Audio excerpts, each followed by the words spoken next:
On va parler là du dépannage, en tout cas de la maréchalerie à l'anglaise. Donc quelque chose qu'on va faire tout seul.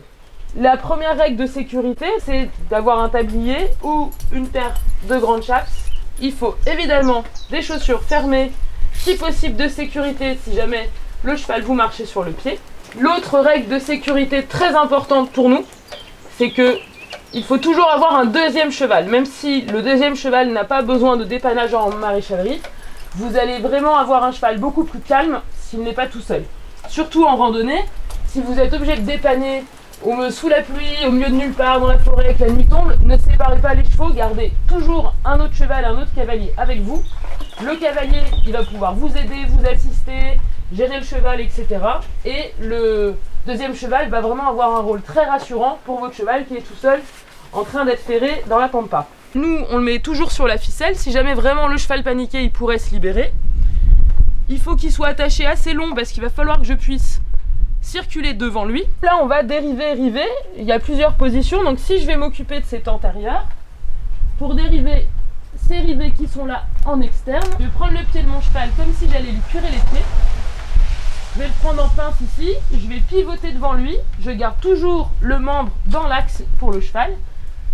Je vais le mettre sur le côté et je vais placer son pied sur mes cuisses, au-dessus de mes genoux. Je vais avoir les cuisses un peu serrées. Par contre, je vais écarter mes pieds et je peux remonter mes orteils pour avoir plus de stabilité. Et avec mon bras, je vais tenir le pied de mon cheval. Là, j'ai mes deux mains libres.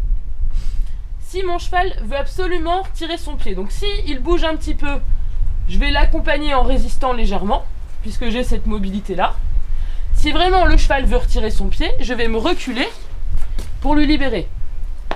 Ça, c'est vraiment important de savoir comment se mettre dans cette position et comment s'en dégager également. Donc quand je suis ici, je vais rebasculer comme j'étais.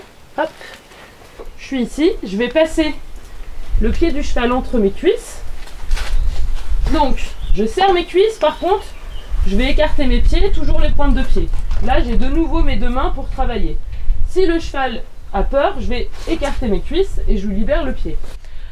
Pour faire en interne, c'est exactement la même chose, sauf que je vais me positionner de l'autre côté.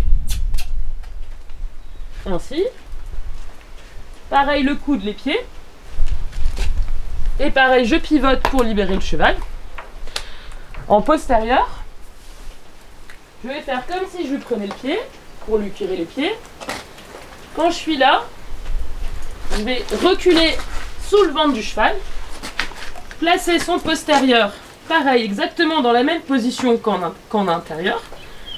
La jambe, les doigts de pied, mon coude qui tient, là je vais pouvoir travailler.